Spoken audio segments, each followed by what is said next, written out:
Chapter 19. What prompted Mama's desire for further education, I'm not sure, but according to my reckoning, it began around the time of an upheaval in Seattle politics. Mayor Brown had gone to the Democratic convention, leaving Mrs. Bertha Landis, chairman of the city council, as acting mayor. Big Bertha intensified her efforts to clean up the town, which included firing the chief of police, and announced that at the next election she would be running for mayor. Mama was among the women of Seattle who followed the news with great interest. Of course, the men of Seattle were incredulous. Max said to Papa, "Can you imagine a woman in the top seat in a city like Seattle, or any other city for that matter?" Papa tried to remain calm. "Don't worry, there's never been a woman mayor in a city of this size in the whole history of the nation. The citizens would never be so foolish as to vote in a woman mayor." "Of course not, but it makes good news." On the other hand, Mama's aspirations for higher education may have been prompted by Papa's comments about her keeping of the household accounts, and housekeeping in general. "If I ran my office the way you run your house..." We were never sure how Papa ran his office because he always left his sentence unfinished. That was fine with us. It gave his smart aleck daughters an opportunity to supply the final word, which, when finally settled upon, didn't need any definition from Webster. Early communications with Papa's office had been by telephone. Papa taught us the phone number, Elliot 5272, and how to dial. Mama taught us that when his secretary answered, we were to be polite and ask, "Is Mr. Bigham there, please?" "But you're only to call in an emergency," Papa warned us. "What's emergency?" Fleur asked. Papa scratched his head.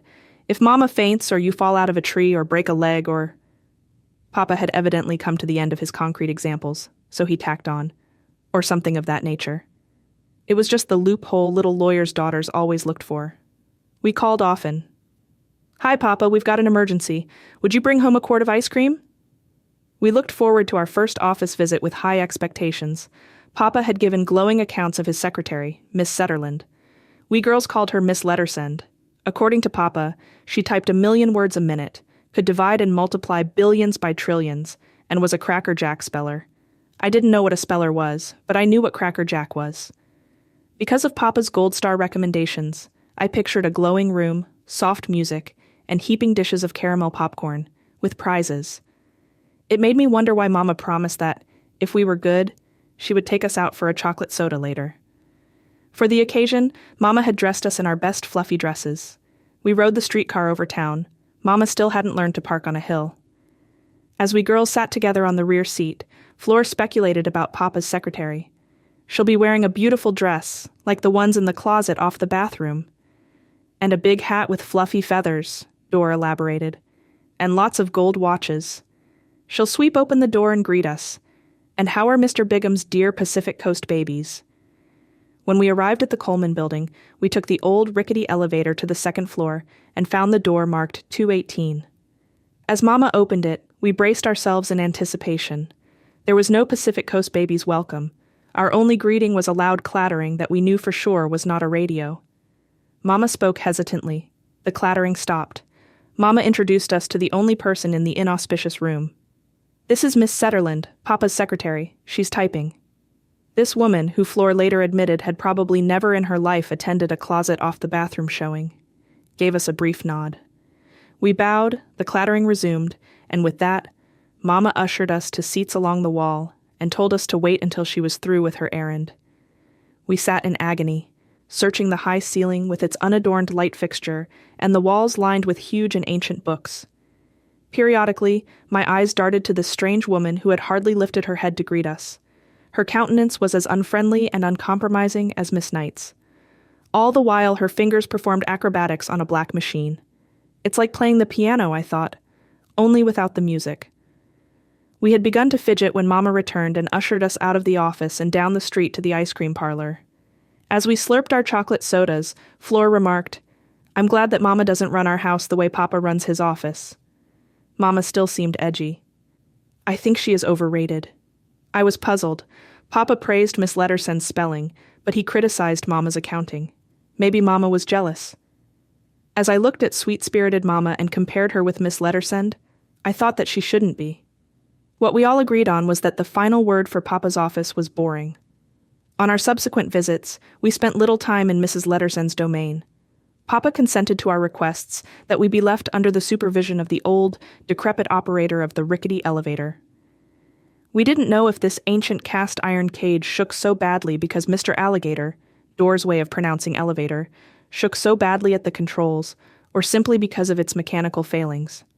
We concluded that it was a lot of both. Mr. Alligator was a happy-spirited man, but was generally too preoccupied to observe our shenanigans. He just went on feebly trying to keep the elevator from thumping and bumping. One thing that mystified us about Mr. Alligator was his peculiar way of keeping up his socks. He wore fancy women's garters, not around his legs as you might expect, but above his elbows. We discussed his attire from the back of the elevator. "One thing is certain," Floor whispered. "His socks have to be long." "Golly gee," I calculated, all the way from his toes up to his shoulders and down again.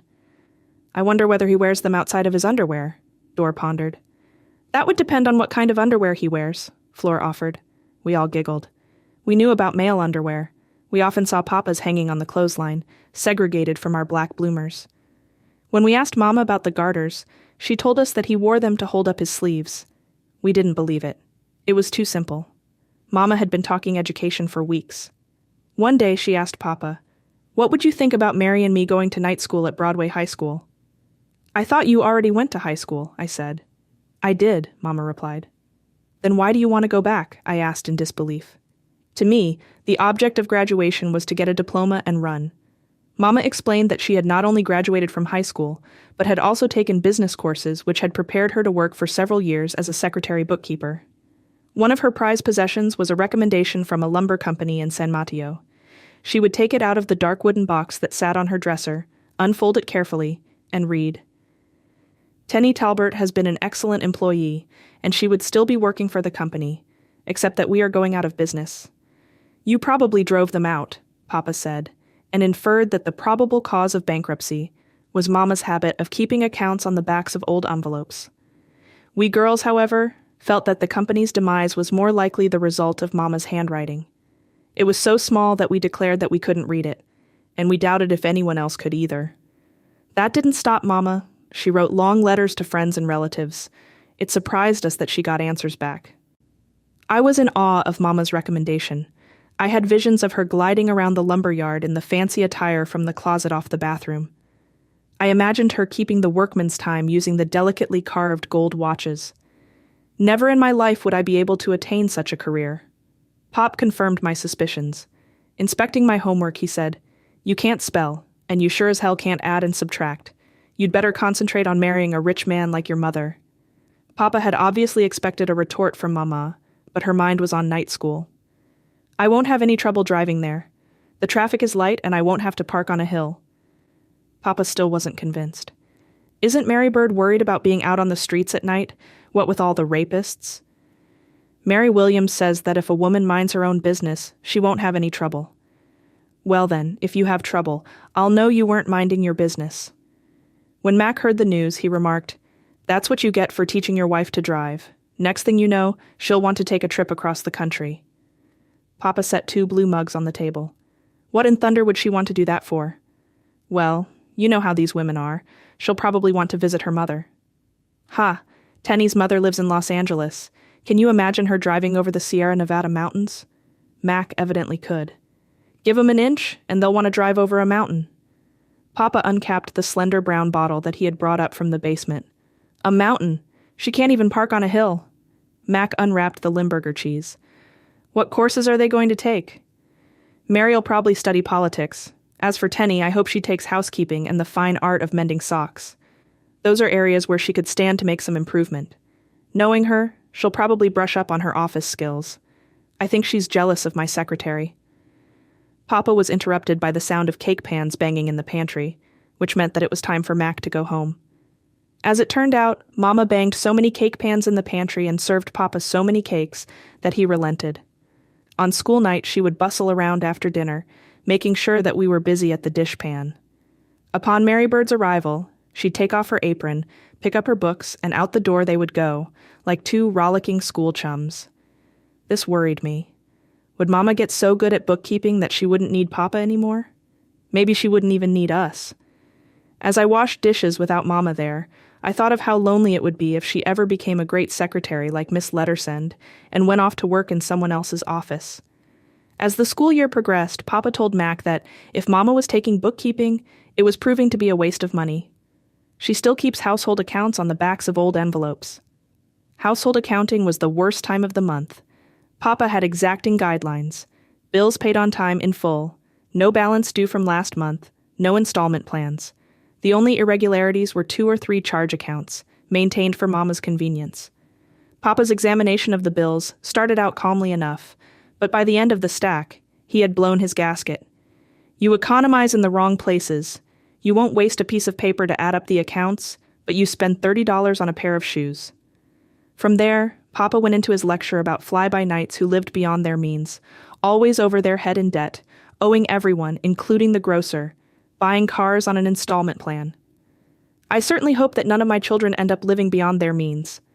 I didn't know where their means was, but I agreed with Papa. I didn't want to live there, and certainly not beyond.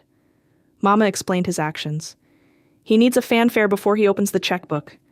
When Papa felt able to face the world again, he'd pull his pockets inside out, scattering all his change on the floor. Then he would parade around, displaying his empty pockets and singing a current hit tune called Poor Papa. Mama says ooh and Mama says ah. Mama say boo and Mama says bah, but poor Papa, he says nothing at all. Papa bought a limousine, the most expensive kind. Now he wears a chauffeur suit, and Mama rides behind. Everyone cheers when Mama appears. She's got diamonds in her ears. But poor Papa, he's got nothing at all. As Papa was winding down, Mama got up and tore the page from the calendar. Then we knew it was safe to go shopping again. When Mrs. Landis was elected mayor, much to the surprise of the male population, the women of Seattle went on parade, so to speak. Mama felt that she had to do her part. Doing her part, according to Mama, was learning to park on a hill. Mama assigned seats in a different order than we were used to, but we didn't ask questions. Mama was all business. Dorothy was to sit in the front near the handbrake, while Flora and I sat in the back next to 2 big rocks.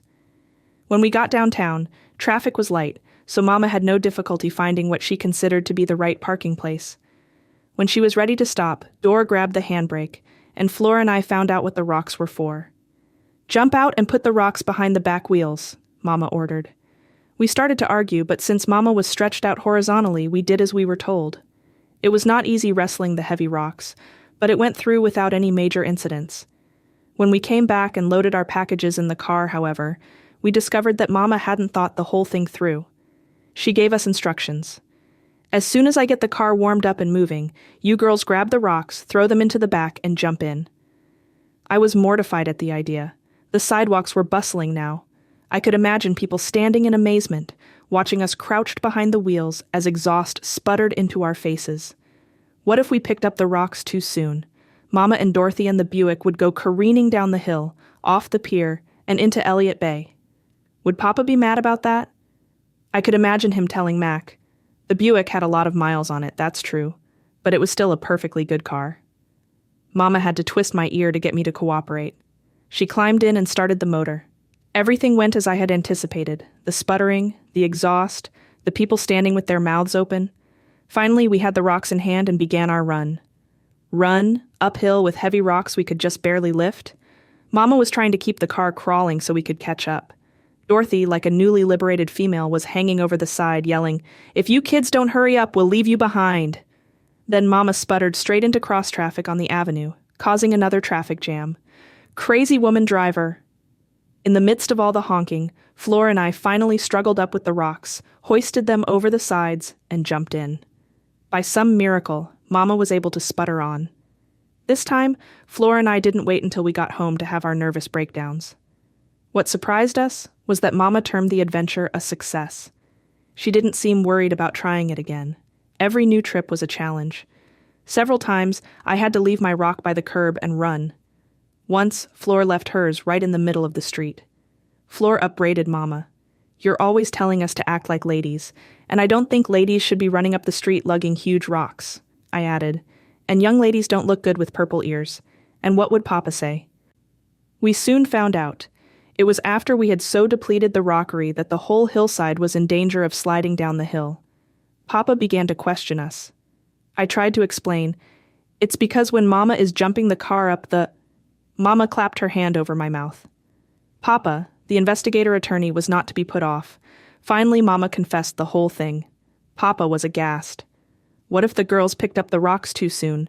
You and Dor and the Buick would go careening down the hill, off the pier, and into Elliott Bay.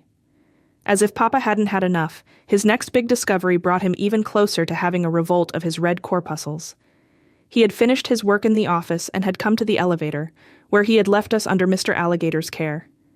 He caught Dor and me with our hands stuck through the grating, catching cobwebs in the elevator shaft.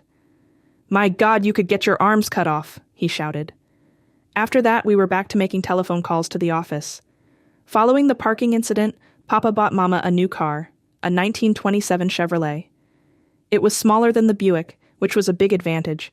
Mama could see out the windshield and step on the brakes at the same time. On the other hand, it was the kind of car Papa had sworn he would never buy. Mac was shocked. "Good heavens, Roy, you've bought a closed car!" Papa didn't need to be reminded. He blamed it all on Mama's loyalty to women's liberation in general, and to Big Bertha Landis in particular. "Darn woman, Mayor!" We liked the new car and adjusted quickly. After several trips around Lake Washington to break it in, we forgot all about potential decapitation. From then on, we refused to ride with Papa in his cold, windy relic.